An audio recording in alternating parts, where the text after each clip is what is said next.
เรื่องเล่าตำนานเสือสมิงชัวตงเป็นเด็กกำพร้าพ่อซึ่งอยู่กับแม่สองซึ่งอาศัยอยู่กับแม่สองคนชาวบ้านแถวๆบ้านชัวตงนั้นไม่ชอบที่หน้าชัวตงและรังเกียจแม่เขาที่ไม่มีพ่อ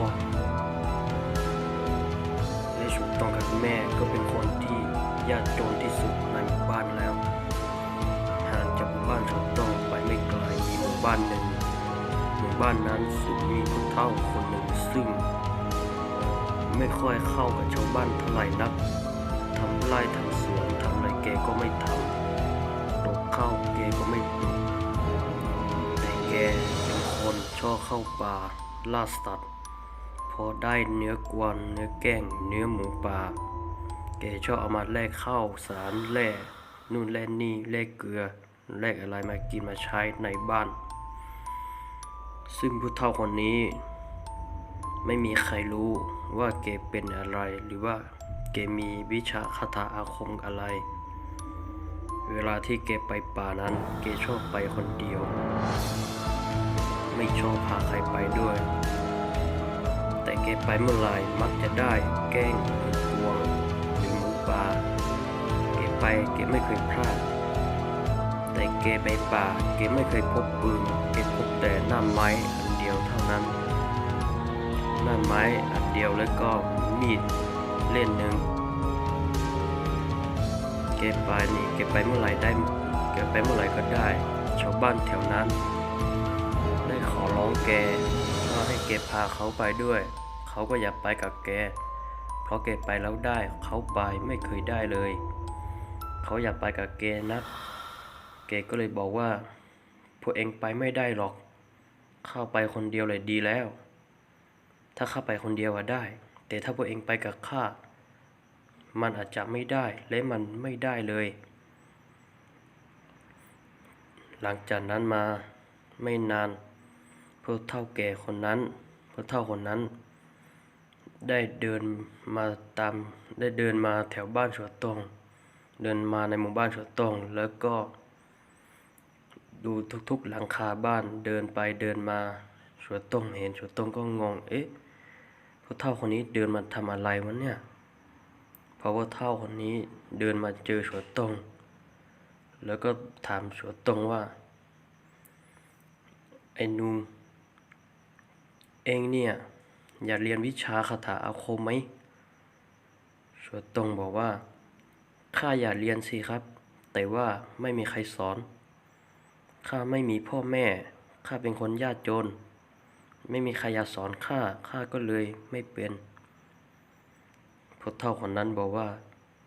เองอยากเรียนไหมเดี๋ยวข้าสอนให้ข้ามีวิชาคาถาอาคมวิชาคาถาอาคมของข้านั้นถ้าเจ้าเรียนเสร็จแล้วถ้าเจ้าเรียนสำเร็จแล้ว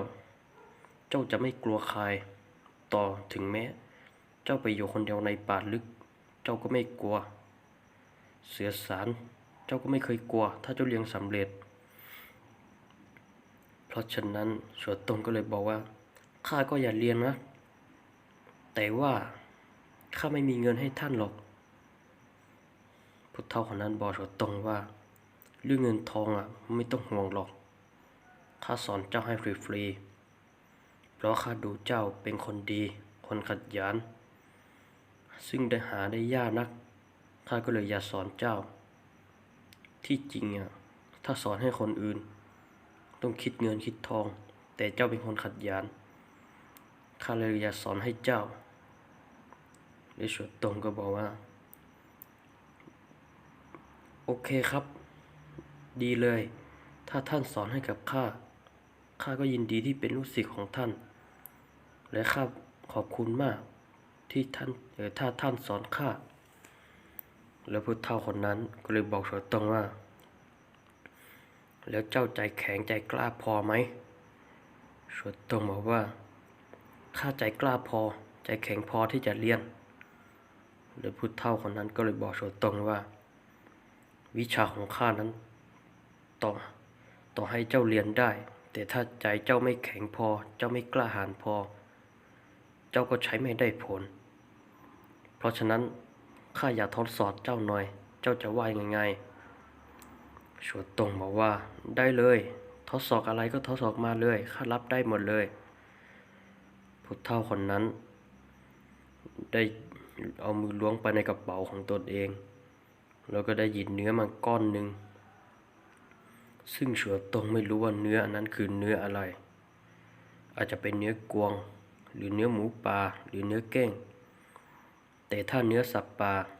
อาจจะไม่มีกลิ่นคาวมากขนาดนี้ฉวตงก็ไม่มั่นใจว่าเป็นเนื้ออะไรแต่ผู้เฒ่าคนนั้นบอกให้ฉวตงว่าถ้าเองอยากเรียนวิชากับข้าเองต้องกินเนื้ออันนี้ก่อนแล้วข้าจะสอนให้ฉวตงก็เลยด้วยการที่อยากเรียนของฉวตงก็เลยทำใจเอาเนื้อก้อนนั้นมากินหมดฉวตงก็เลยบอกว่าข้ากินหมดแล้วท่านจะว่ายังไงแล้วผู้เฒ่าคนนั้นบอกว่าเดี๋ยวพรุ่งนี้เวลานี้มาเจอข้าที่บ้านข้าจะมาเจอเจ้าที่บ้านของเจ้าอีกทีหนึ่งพรุ่งนี้เจ้าจะไปไหนก็ไปนะแต่ว่าเวลานี้มาอยู่บ้านข้าจะมาหาเจ้าจะมาสอนเจ้าเองเจ้าไม่ต้องไปหาข้าหรอกฉวตงบอกว่าได้สิครับพอผู้เฒ่าคนนั้นเดินกลับไปพอฟ้ารุ่งสางอีกวันหนึ่งฉวตงก็ไปทำไร่ทำสวนพอถึงเวลาเดิมฉวตงก็กลับมาก็มาอยู่ที่บ้านรอพอถึงเวลาเดิมผู้เฒ่าคนนั้นก็เดินมาแล้วก็บอกฉวตงว่าเราเลี้ยงข้างนอกนี้ไม่สะดวกบอกแม่เองออกมาอยู่ข้างนอกข้าจะสอนเองก่อนพอสอนเสร็จแม่เองค่อยเข้าไปในบ้านฉวตงก็เลยบอกว่าได้ครับก็เลยบอกแม่ของฉวตง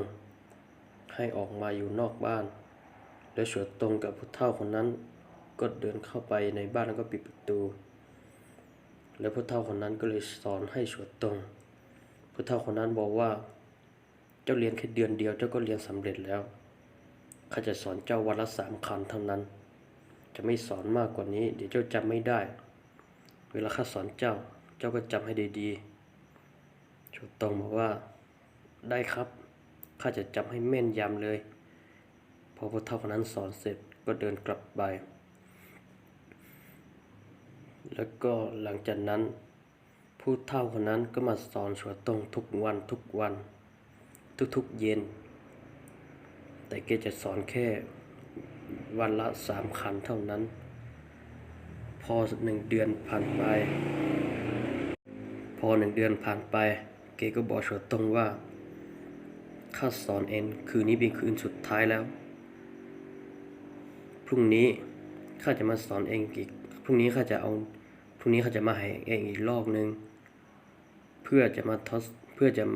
ทดสอบเองเป็นครั้งสุดท้าย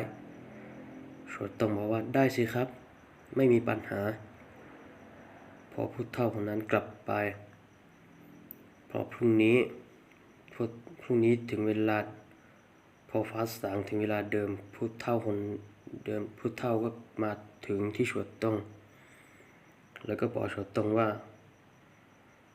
ก็เอามือล้วงไปในกระเป๋าของผู้เฒ่าแล้วก็เอาเนื้อออกมาก้อนหนึ่งก็บอกฉวตงว่าเองจงกินเนื้อก้อนนี้ซะก้อนนี้ถ้าเองกินเนื้อก้อนนี้แล้วเองจะสำเร็จวิชาแล้วเองจะใช้ได้และด้วยการที่ฉวตงเรียนมาแล้วฉวตงก็เลยเอาเนื้อก้อนนั้นไปกินพอกินเสร็จปุ๊บผู้เฒ่าคนนั้นก็เลยบอกว่าข้ามาสอนอีก3 วันข้าจะมาสอนวิธีใช้ให้กับเองแต่ตอนนี้เองเรียนสำเร็จแล้วเองแค่ทบทวนคาถาให้ดีๆและอีก3 วันข้าจะมาสอนเองใช้ฉวตงบอกว่าได้ครับอาจารย์ได้ครับผู้อาวุโสพอผู้เฒ่าคนนั้นกลับไปแล้วก็ไม่เห็นฉวตงรอไปจนถึง3 วันแล้วก็ไม่เห็นผู้อาวุโสคนนั้นกลับมาอีกเลยแล้วพอวันที่4ขึ้นฟ้าสางขึ้นฉวตงได้ยินเสียงชาวบ้านเขาลือกันว่า เขายิงได้เสือสมิงว่าหมู่บ้านแถวบ้านเสือต้องหมู่บ้านแถวผู้อาวุโสคนนั้นอาศัยอยู่นั้นเขาฆ่าได้เสือสมิงตัวหนึ่งซึ่งเสือสมิงตัวนั้นดูคล้ายกับผู้อาวุโสคนนั้นมากเลยคล้ายกับผู้เฒ่าคนนั้นมากแล้วผู้เฒ่าคนนั้นก็หายไปน่าจะเป็นผู้เฒ่าคนนั้นแหละที่เป็นเสือสมิงตัวนั้นตอนนั้นเสือต้องเลื่อนกลัวใจเลื่อนสั่งแล้ววิชาที่ข้าเรียนเนี่ยเป็นวิชาอะไรแน่หรือว่าจะเป็นวิชาเสือสมิงเสือต้องเลื่อนกลัวตัวเองพอหลังจากนั้นมาวันที่5ที่6เสือต้องเลื่อนมีอาการแล้วเวลาเสือต้องนอนหลับแล้วเสือต้องไม่ลุกตัวเลยแต่แม่เสือต้องได้ยินเสือต้องนั้นคำรามเหมือนเสือแล้วก็นอนไม่ได้ชอบดิ้งทุเรนทุรนพอมันนานขึ้นได้ประมาณครึ่งเดือนพอเวลาเสือต้องนอนแล้วจะไม่รู้สึกตัวพอรู้สึกตัวอีกทีก็อยู่ในกลางป่าเสือต้องนั้นไม่รู้ว่าตัวเองเป็นอะไรพอมาใกล้จะถึงเดือนหนึ่งแล้วเสือต้องเริ่มรู้สึกได้ว่าตัวเองไม่ใช่ตัวเองและวิชาที่ตัวเองเรียนมานั้นอาจจะเป็นวิชาที่ไม่เหมาะสมกับผู้คนที่ไม่ควรอยู่กับคนในหมู่บ้านเสือต้องก็เลยหนีไปอยู่ที่ไร่ที่สวนของตัวเองพอเสือต้องไปอยู่ที่สวนของตัวเองนั้นทุกคืนเสือต้องก็เหมือนเดิมไม่รู้สึกตัวพอเสือต้องไม่รู้สึกตัวปุ๊บคาถาอาคมที่อยู่ในร่างเสือต้องนั้นได้แสดงอิทธิฤทธิ์ทำให้เสือต้องกลายเป็นเสือสมิงตัวใหญ่อีกเพื่อไปล่าเหยื่อไปล่าสัตว์ทุกคืนเสือต้องจะกลายเป็นเสือสมิงโดยไม่รู้ตัวและอยู่มาวันหนึ่งเสือต้องใกล้จะสิ้นชีพแล้วเพราะว่าเสือต้องควบคุมคาถาอาคมของตัวเองไม่ได้พอควบคุมไม่ได้คาถาอาคมจะเป็นผู้ควบคุมเสือต้องเองเสือต้องเสียใจแล้วก็เดินทางไปตามยถากาลพอเดินไปถึงป่าทึบเสือต้องก็ไปนั่งร้องไห้ได้สักพักหนึ่งเสือต้องเห็นผู้อาวุโสคนหนึ่งเดินมาแล้วผู้อาวุโสคนนั้นก็เลยถามเสือต้องว่าเป็นไรแล้วพ่อนงเสือต้องก็เลยบอกว่าผู้อาวุโสข้าไปเรียนได้วิชามาวิชาหนึ่งแต่ข้ากลับใช้ไม่ได้ข้าไม่รู้สึกตัวข้าถูกวิชานั้นครอบงานข้าควบคุมมันไม่ได้มีแต่มันควบคุมข้าและตอนนี้ข้ารู้สึกว่าร่างกายของข้าไม่ไหวแล้วแล้วผู้อาวุโสคนนั้นก็เลยบอกว่าไหนข้าขอดูหน้าตาเจ้าหน่อยสิผู้อาวุโสคนนั้นดูหน้าตาเสือต้องแล้วก็บอกว่าเองไปเรียนวิชาเสือสมิงมานี่ใช่ไหมเสือต้องก็เลยบอกว่าข้าก็ไม่แน่ใจแต่เวลาข้าหลับแล้วข้ารู้สึกตัวอีกทีข้าก็อยู่ในป่าทึบข้าไม่มั่นใจว่าข้าเป็นอะไรและผู้อาวุโสคนนั้นก็เลยบอกว่าข้าจะทำลายมันทิ้งเจ้าจะว่ายังไงเสือต้องบอกว่าได้ข้ายินดีผู้อาวุโสคนนั้นก็เลยทำคาถาอาคมไล่เวทมนต์ใส่น้ำแล้วก็เอาให้เสือต้องกินแต่พอเสือต้องกินหมดแล้วกลับไม่มีผลผู้อาวุโสคนนั้นก็เลยบอกว่าเวลาตอนที่เองได้กินเนื้อไหมเสือต้องบอกว่าข้าได้กินเนื้อตอนจะเลี้ยง1 ก้อนตอนที่เลี้ยงเสร็จอีก1 ก้อนผู้อาวุโสคนนั้นก็เลยบอกให้เสือต้องว่าเนื้อที่เองกินนั้นเป็นเนื้อคนและเมื่อเองกินเนื้อคนไปแล้ววิชานี้จะถอนไม่ได้ข้าจะสอนวิธีให้เจ้ากลายร่างเป็นเสือสมิงให้เจ้าใช้วิชานี้ให้เจ้าควบคุมคาถาอาคมได้จะเป็นเสือหรือคนมันอยู่ที่การกระทำของเจ้าเองเจ้ามีจิตใต้สำนึกที่ดีเจ้าก็เป็นเสือที่ดีได้เจ้าก็เป็นเสือสมิงที่ดีได้ ชัวตงก็เลยบอกว่าครับหลังจากนั้นผู้อาวุโสคนนั้นก็เลยสอนวิธีให้ชัวตงใช้วิชาคาถาอาคมของตนเองนั้นให้เกิดประโยชน์พอชัวตงใช้เป็นแล้วผู้อาวุโสคนนั้นก็เลยสอนคาถาอาคมให้ชัวตงป้องกันตัวเองและปกป้องตัวเองจากภัยร้ายเพื่อเป็นเสือสมิงที่แข็งแกร่งขึ้นผู้อาวุโสคนนั้นก็เลยได้สอนวิชาคาถาอาคม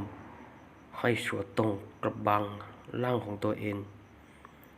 เพื่อวิชาบังตาเพื่อไม่ให้ผู้อื่นเห็นตนเองและชัวตงได้เรียนสำเร็จผู้อาวุโสคนนั้นก็เลยบอกว่าข้าจะไปต่อแล้วนะข้าเป็นคนทุดงไปเรื่อยๆแต่เองจงใช้มันให้เกิดประโยชน์เมื่อเองรู้ว่าเองเป็นอะไรเองต้องใช้มันให้เป็นประโยชน์ไม่ใช่ใช้ในด้านทำร้ายผู้คนเองจงจำไว้ถ้าเองใช้ในด้านที่เกิดประโยชน์เองเป็นคนดีเองใช้ช่วยเหลือผู้คน